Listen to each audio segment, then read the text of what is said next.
Hey guys, it's Chris, and welcome to the Toned and Toneful video podcast, episode number 31. Is it time to eat? So in this week's episode, guys, I'm going to be taking a little bit of a different step in a different direction by starting to talk about a little bit about our physical health. A lot of the episodes on Toned and Toneful previously have been about mental health and mental awareness, and us talking about self-reflection, us talking about where we stand in our community, and also leadership. But this particular episode is going to be talking about how we take care of ourselves and how we use our physical health to help our mental health, how we use our physical health to become better musicians, and how we use our physical health to become a better leader for ourselves. So every one of those subjects that we've covered previously in Toned and Toneful are actually helped by us eating better and treating ourselves better. So for the month of February, I wanted to do several episodes that span across the month that are going to be talking about diet in different ways. One of them is going to be about when to eat, which is this episode. I want to be talking about what to eat in another episode. And I want to be talking also about how we can balance being on a diet and also having fun with our food, because it's not easy to always be on a diet or always be very restrictive.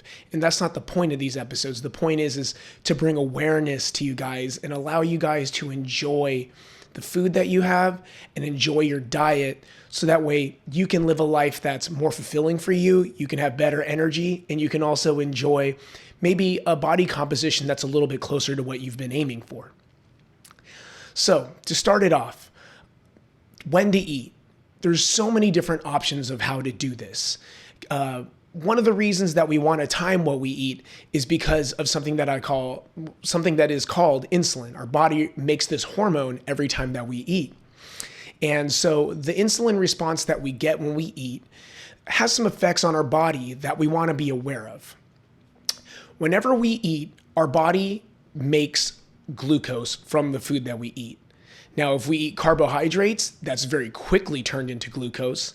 And even if we're eating meals that have too much protein in them, it could turn into high glucose as well. So one of the things that we want to know about when we have high glucose inside of our digestive system, and once we have it in our bloodstream, so this is going to be high blood glucose, is it's going to create a few different cascading effects on us. Now, this is why we need to time our eating. High blood glucose is actually very unhealthy when it's sustained for very long periods of time. You might notice this as feeling very hungry all the time. So people who tend to have high blood glucose will eat a meal, maybe a high, carbohydrate meal like pasta with garlic bread, and maybe something like pizza, and then having still garlic bread on the side. Or people who have sugary sodas with every meal that they have. These are just some examples, and we can go more into it. But if we're not careful with timing our meals and we're eating these high carbohydrate meals, it's very, very easy to become hungry again in a very short amount of time. It's actually very common for people who eat very high carbohydrate meals a lot to become something that we call hangry. And this hangry is actually a response to our high insulin level that's inside of our body because of the high blood glucose that we're experiencing. Now, insulin is the hormone that takes and shuttles blood sugar, the blood glucose, into our cells. Now, one of the things that I want you guys to understand about this is it doesn't take a lot of carbohydrates to actually start getting this process going to a point where we're living spikes that are up and down. So one of the reasons that we want to have a really good timing on our meals is because if we're eating meals that are very close together, we're going to be spiking insulin every single time that we eat. Now, one of the crazy things that we have to understand about insulin, and one of the crazy things that we have to understand about high blood glucose is, say for example, and this is going to be a long-winded explanation, but please stay with me on this.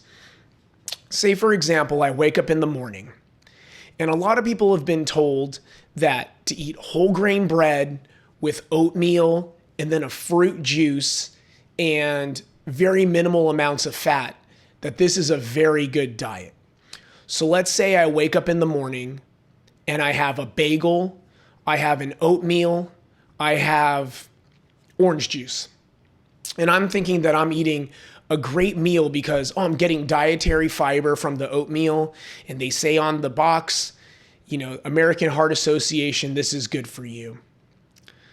But little do you know that if you look at the side of the package and look at how many carbohydrates that you're taking in between easily, for the normal person who's eating a whole grain bagel, maybe a regular bagel, and having oatmeal and a fruit juice, 8 ounces of orange juice, cranberry juice, maybe you might be having a fruit punch. This breakfast is very deceiving. It might sound like the breakfast that you're having is rich in vitamins and it's high in soluble fiber, so I've got no worries. I can have this and the carbohydrates aren't going to affect me. But one of the things that you'll notice when you eat a meal like this, if you have heavy oats, bagels, and a sugary beverage at the beginning of the morning, and this sugary beverage could actually even be a smoothie. It could even be a smoothie. It could be a smoothie that's made with fruits and a juice, and you get all this stuff and you blend it up and you're like, cool, I'm getting all these I'm getting all these micronutrients. This high carb serving first thing in the morning leads a lot of people to feeling hungry very soon after. So say I have this meal at 8 o'clock in the morning, this very high carbohydrate meal. Now by 9:30 to 10, your blood sugar's very high because it takes about an hour to 2 hours for your body to start processing all the food that you had and for your blood sugar to really show where it's at. Now, I know a lot of people might see this as extreme, but if you could get a glucometer like a diabetic person has and you check your blood sugar, you would see that it might raise from a healthy range anywhere from about 70 to 90. Your glucose level, 70 to 90, could go anywhere up to like 110 to 130. Now, these numbers, 110 to 130, are not horrible, but only if it goes up and comes back down.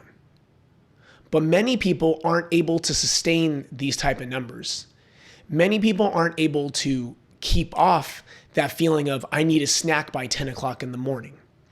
So what's happening is your blood glucose rises after you have this nice breakfast. Say it's at 8 o'clock in the morning. Again, we're using this as an example. And you have this very heavy breakfast of, your oats or say you have cereal, or say it's, it doesn't matter. It's any one of these combinations. And your blood glucose rises. Your body's going to shuttle in insulin to bring this down.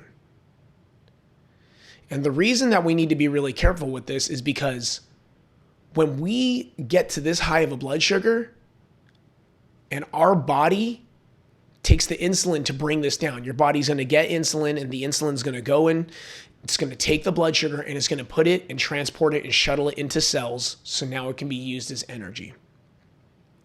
But at this point, we run into a problem because our blood glucose was so high, our body put a large amount of insulin to try to get this down. So it's like, your body's going, oh God, look at this blood sugar. We need to do something about it. So your body's going to shuttle in a high amount of insulin to bring your blood sugar down. And as your blood sugar comes down, you go from being hyperglycemic, which means that you have very high blood sugar, to hypoglycemic. When we become hypoglycemic, we correlate this, most normal people would correlate this as the hangry feeling or the food coma kind of feeling where, I ate heavy and now I'm feeling the drop off. You can feel that spike and then you come down. This is a very, very, very slippery slope for a lot of people because meal timing becomes very hard when we have a breakfast like that. Now, I want to make a comparison now. So the first breakfast that we're talking about is someone who's eating either cereals, oatmeal, a bagel, and it's very low in fat, very high in carbs, and very high in maybe some fibers. But let's take a look at it against a different type of breakfast. And I want to show you and give you an example of why. I know this is very long-winded, but it's really important for you guys to kind of understand the process your body is going through so you can understand why meal timing is so important. So say on the other hand, there's another person who has a breakfast, and it's me because I'm going to use myself as an example. And I'm very big into the keto diet and I do carnivore and things like that. So we're going to use me as an example. My breakfast is somewhere between about 20 to 30 grams of protein. So I might have a sausage and like a little beef patty that I make. I'll take some ground beef, like 2 ounces, and I'll make a little patty. And so I make a breakfast that has higher fat, 2 tablespoons of butter, maybe an egg, some beef, a sausage, or maybe I'll have an egg with a sausage. And I have this breakfast that's higher in protein. And alongside, I'm going to have some lettuce, or maybe I'm going to have an avocado that's high in monosaturated fats. And while this breakfast doesn't have any carbs, I'm going to be able to eat this breakfast and my body is going to take in the fats and the protein, and the blood glucose is going to spike much less. If you can get your protein to the right degree, maybe not at all. But what you need to recognize is you have to be very careful on the amount of protein that you're having. So the first breakfast that's loaded with carbohydrates, this person experiences a spike like this. And as soon as their insulin comes in, their body brings it all down. And now they're feeling hypoglycemic, like we said earlier. They're feeling really tired. Whereas we're using me as an example for breakfast too. I eat all those fats and those proteins, and it's not overabundant. My meal is actually pretty small. But because I'm eating a smaller meal that's filled with things that my body can use with essential amino acids, and fats can be used for energy, my body goes like this, and then it comes back down a little bit because your body is going to create glucose from the food and insulin from the food you have no matter what. So take in your mind that every time you eat, your insulin is going up. Our goal, if we want to have a healthy metabolism and have healthy body function, is to keep our insulin controlled. Now, it can be a very, very hard mindset because a lot of people like to eat quick things in the morning, and it's hard to prepare foods sometimes that are rich in protein and fat and get it to the right amount so that when we're going throughout our day, we can time our meals better. Now, the first person's breakfast that was high in carbs, they're going to drop down around 10 or 11 in the morning, and they're going to be really hungry. This is the type of person who needs to have snacks during the day between meals. So if you're the type of person who's eating snacks in between meals, just pay attention to what I'm saying, because this is going to be something that's important for you. So you're coming up and your blood sugar rises up, your body puts in insulin and it starts bringing your blood sugar down. Your blood sugar comes back down, but as your blood sugar comes down and you feel tired, and you're starting to feel really hungry again, your body's going to feel like, okay, well, since my blood sugar is low again, it's calling me to eat. Now, a lot of people deal with this in multiple ways. Some people are going to drink a cup of coffee, which is another thing that on another day we're going to have a discussion about. But coffee is something you need to be very careful with, especially when using it in a manner to stay awake and to stay mentally aware. If you need coffee a lot, you really need to question your diet. Your diet should be fueling you, and you should be energetic from the things you're eating. If you need caffeine multiple times a day just to keep straight, your diet is very poor. And I'm not trying to judge anybody, but that's a very poor diet if caffeine is what's keeping you going. And you might need to rehab yourself off that, but we'll talk about that in another episode. But by 10 or 11 o'clock, this first meal person with high carbohydrates is now getting really hungry. And they might go, you know what? I'm going to go have like some crackers Or I'm going to go have like a little Nutri-Grain bar, which is more carbs again. So to say they have like a little Nutri-Grain bar that is, fruit filled. And they're like, oh, cool, it's only 100 calories. I'm going to eat this. And what they don't realize is they're taking another 13 grams of carbs. And so they spike up again for like another hour because it's a small meal, so your body might digest it quick. Or some people are really bad. They start eating candy in the morning. They might have chocolate in the morning. But either way, they spike up. And now it's getting closer to lunchtime, 12:31, and they're eating again. And now they decide they're having their lunch meal. And a lot of people, they kind of go all out on lunch. They're going to have pizza. They're going to have, some form of, a sandwich, which is, scares me to death when people eat sandwiches all the time, because I want to tell them, hey, that amount of bread that you're having, along with those deli cuts of meat, they're really bad. They're filled with preservatives. But they'll go into that and they'll eat that. And then they spike up again. And so now your insulin has been spiked 3 times in one day. What does insulin do when it's at a high level? Insulin causes us at very high levels to lose our focus. At very high levels, it causes us to store fat. So you could be eating what you consider healthy, but if you're getting your insulin high because you're eating so many times a day, you're now at a point where you're erasing your ability to store fat. Because every time your body has insulin in it, it's an estrogenic type. It's going to raise your estrogen as well. So insulin's a hormone. Estrogen's a hormone. Testosterone's a hormone. But when we're starting to raise our insulin up, our body is going to channel estrogen with it. And as our body starts raising the estrogen, we're going to hold more fats. We're also going to hold more water. We're also going to experience inflammation. Because not only are you experiencing the effects of insulin, you're experiencing the effects of having high blood glucose throughout the day. Your blood sugar is high when we're eating snacks consistently, and we're consistently eating so many times throughout the day, we're spiking our blood sugar. Again, we're going to take me now, person 2. I've had a breakfast that was higher in fats and protein, and I felt more satiated. The day is going on and I don't have a snack. So my body can restabilize blood sugar. Now it's 11 and I'm feeling good. And I know that I need to eat again during this day, but I'm not feeling that same desire as the person who started off spiking their blood glucose, having a snack again, and then now having lunch. I'm going to be the person who's going to make it up to lunchtime. And at lunchtime, I'm going to enjoy another meal that's going to be between 4 to 6 ounces of protein, and it's going to be more fats.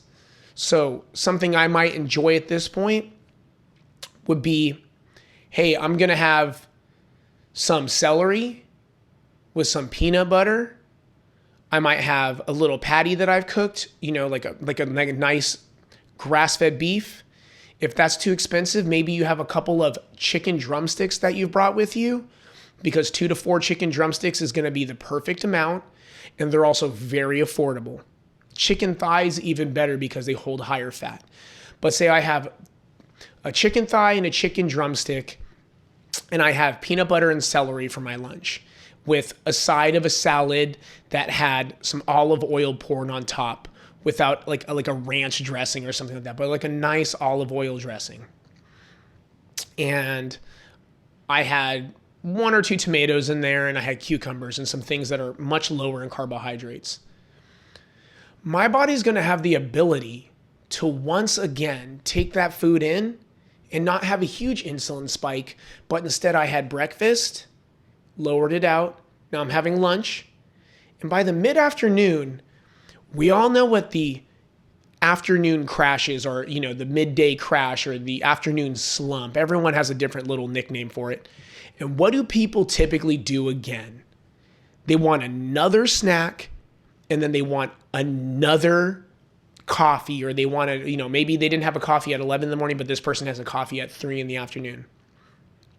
So if you had coffee in the morning and now you're having your afternoon coffee, you're on your second cup of coffee, and the coffee is draining your adrenal glands, so you're kind of in a state of high cortisol, which is another hormone, and we can talk more about cortisol later, but I just want to stay on the insulin run right now.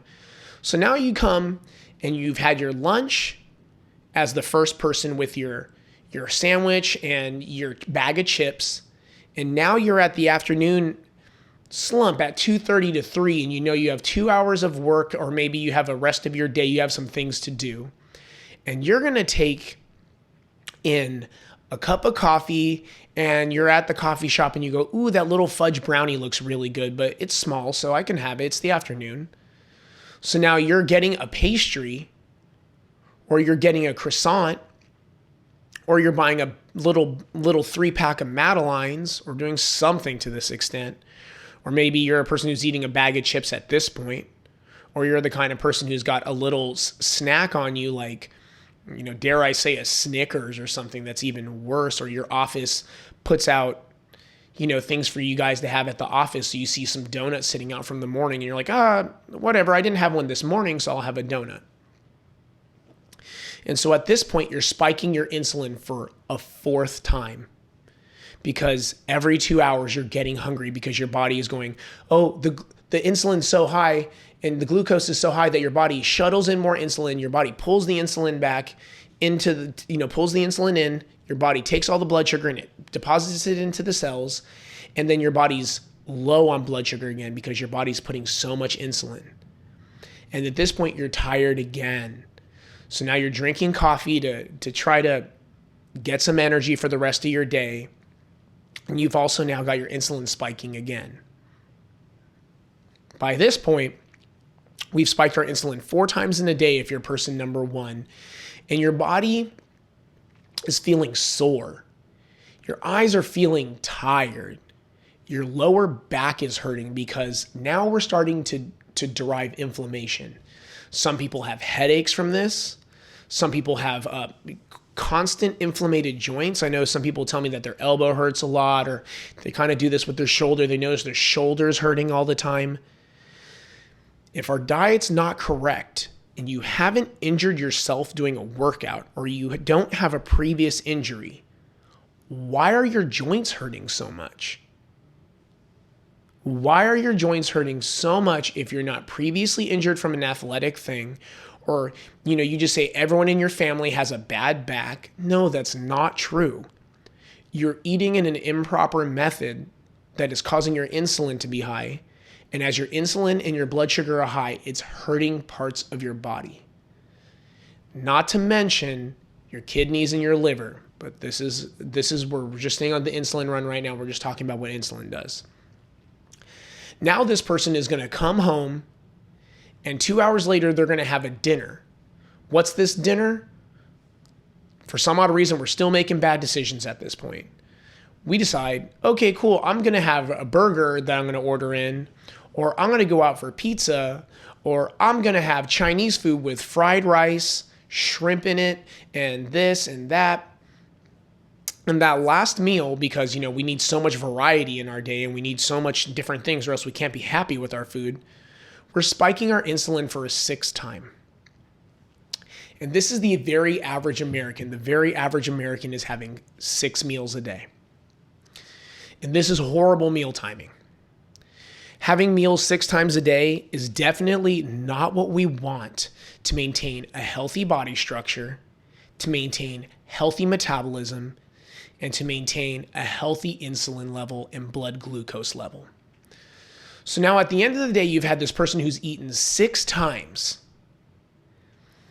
And for some odd reason, it's about 7 o'clock at night now. It's 8 o'clock. It's 9 o'clock. I'm hungry one more time. I get my nighttime snack.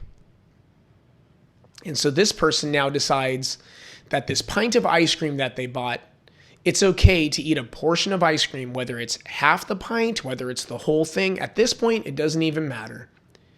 You've now raised your glucose a 7th time.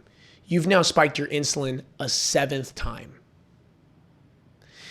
Do you know how damaging this is to your body? Your brain is losing focus. You're unable to do work in a consistent, clear head.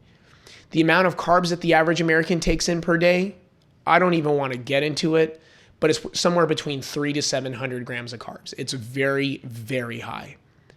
And this is scary because your body, as it gets used to this and you keep spiking your insulin all the time, eventually your body can't keep up with it. This is why we have a high amount of prediabetes in America at the age that we are at. I'm 36 years old, but there's a lot of people experiencing prediabetes by their early 20s, in their teenage years. And most people, by the time they hit their early 30s, they're starting to notice a lot of signs of prediabetes. The constant joint pain. Oh, I have problems where my hands are tingling and my toes tingle sometimes. I have poor circulation. I hear this from a lot of people. I have bad circulation. No, you don't. Your circulation is becoming poor from the diet that you're taking in. Now we're going to go back to example number 2 again. Me. We're using me as an example just because I know that I do this diet, so I can use myself as an example at the current moment. So I had my lunch and I had another heavier serving of protein, not heavy, but moderate protein with higher fats. And with the fats I had was peanut butter, and I made sure that I had 40 grams of fat and I had 20 grams of protein. Now at this point, I'm able to sustain till dinner time. And for my dinner, I decide that I want to have some nicely cooked shrimp. I'm going to take that shrimp and I cooked 20 grams of protein worth of it to 25. This is a very important number because I want a lot of people to understand that they hear these high protein diets and they think, I'm going to get really ripped or I'm going to get really strong. High protein to too high of an amount consistently will actually raise your blood glucose. It'll raise your blood sugar. When we go past what our body can use in protein in the designated meal, you will start to notice that you are developing a high blood sugar because your body will take the remaining amino acids that are in the protein that you have, and it'll make blood glucose with that. So the meal timing is hyper important, but also the meal quantities are hyper important. But we'll talk about that in the next episode. What to eat and how much. So the average American is eating 6 to 7 times per day.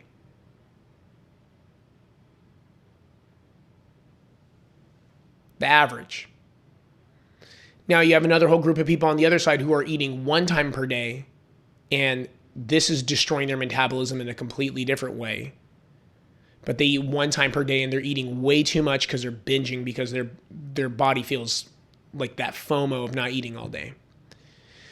And then you're looking at somebody who's living a lifestyle like me, who's eating 3 times per day, much more balanced, with much more balanced amounts of protein to maintain body weight, to maintain health, and to have an insulin level that's much lower so we can have a clearer mindset, so we can have lower joint inflammation, so we can have better performance with our mindset and not peaking and valleying throughout the day because our ability to maintain our focus and the ability to maintain energy isn't constantly like this.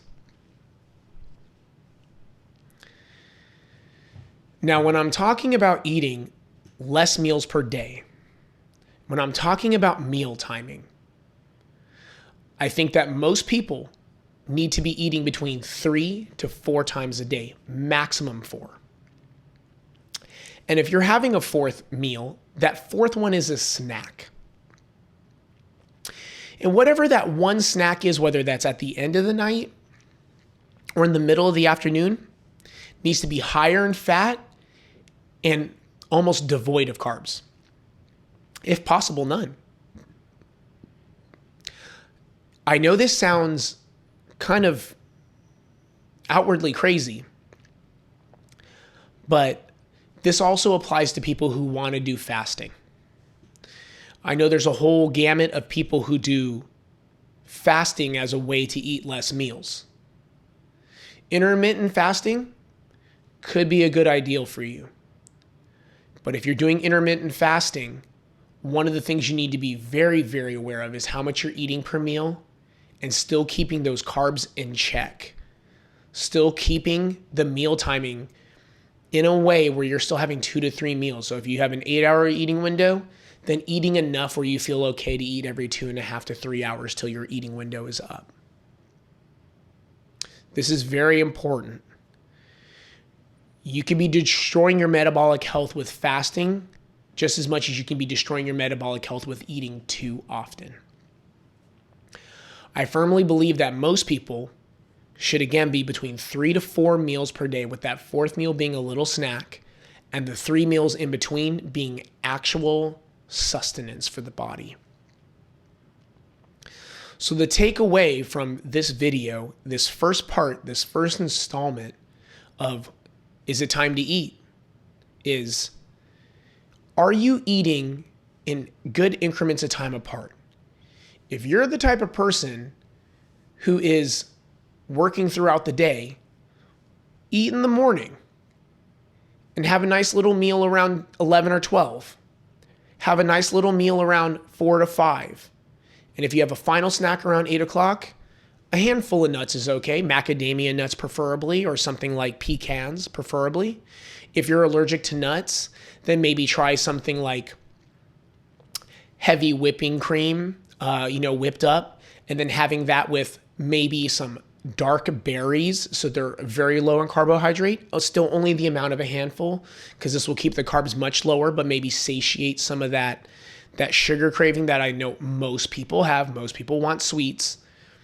Having a little bit of that, like some blackberries with some whipping cream, so you have a little bit heavier fat, so you're sustained throughout the night.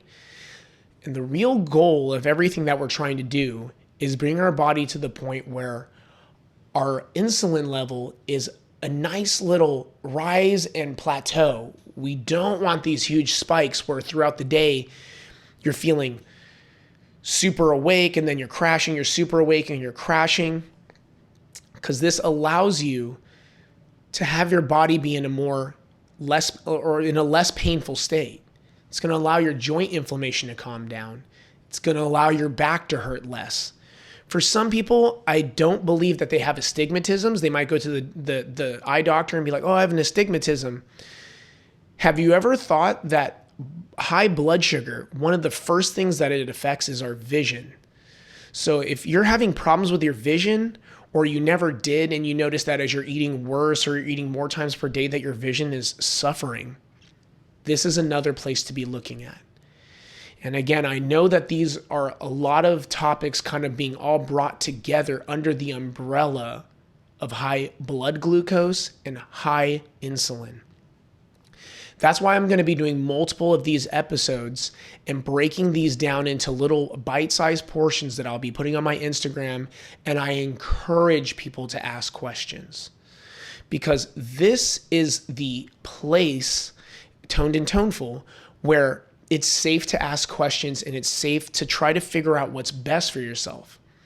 I'm just trying to offer information, no matter where you are in your diet journey or no matter where you are in your health journey, that you can become somebody who can experience better health, better mindset, better music, better spirituality. Trust me, if you're a person who's a musician and you have to eat 4 times a day, 5 times a day, 6 times a day, the more times a day you're eating, you're spiking and you're dipping with your blood sugar. You might need a nap. I know a lot of people who are nap people tend to be these people who really have high blood sugar that it burns them out, because when it gets too low, they take a nap and then they wake back up and they eat again. It's really a horrible self-fulfilling prophecy, because if a lot of people had awareness of where their blood sugar was, or if a lot of people had awareness of like how poor their metabolic health is at the time, I think a lot of us would be shocked where we're standing in that cascading effect. And I know that for me, when I started really researching what I was doing with my health, I started realizing a lot of the parameters and numbers where I was at was something that I wasn't very happy with. Something that shocked me, because I was surprised how bad my metabolic health was, despite me doing what the the FDA, the American Standard Diet, says that we're supposed to do. The Standard American Diet is short. We call it SAD. And it is SAD, the Standard American Diet. It is SAD. And I want to be a resource for you guys. So I know that this episode was a little bit kind of confusing, but what I was trying to show is if a person is eating high carbs throughout the day, how your insulin and your blood sugar are constantly spiking and dipping throughout the day, versus a person who is putting more of their macros into fats and proteins, and how that evenly spaces it out and allows them to have meal timing between 4 to 5 hours, which is ideal. If you need to eat every 2 hours or you're like weak or you're getting like fatigued, you really need to start looking at where you're at. This is a very, very, very important thing to your metabolic health so you can feel much stronger and much better throughout the day. And again, I just want the best for you guys. So this is going to be broken up into sections on Instagram with lots of little sections that you guys can ask questions. Please ask questions. I want you guys to know that I'm a resource for you. And if I couldn't figure it out, I will look and find the answer for you guys. Because it matters very much to me that not only are we toneful in our music, but we're toned, that our body is healthy, that we have something to use to be the physical vehicle for our music. You know, I look at a lot of musicians that I love who are diabetic, or musicians who I love that passed away from being overweight and having syndromes that they didn't have to live with, and having metabolic diseases that hurt them to the point that they're no longer with us. So please allow me to be a resource for you guys. Meal timing is, again, best between 4 to 5 hours between each meal. We want to be eating so that we can space our meals out. And, you know, if we have 4 hours between each meal and have one snack, there we go. We've got 16 hours of the day taken care of. Eating metabolically healthy, keeping everything in check. And we can go more into the macros and we can go more into the calories and what all this stuff is in the next episode. But this first episode is meal timing. Is it time to eat? So I want to thank you guys for watching the Toned and Toneful episode number 31. Please ask questions. Please let me know what you guys need. I'm here for you guys. I know I'm saying that a lot, but I want to make it clear that I'm here to answer questions about this stuff. So I want to say that I hope you guys are having a great week so far. I appreciate you guys waiting till later in the day for this episode. And above all else, stay toned and toneful.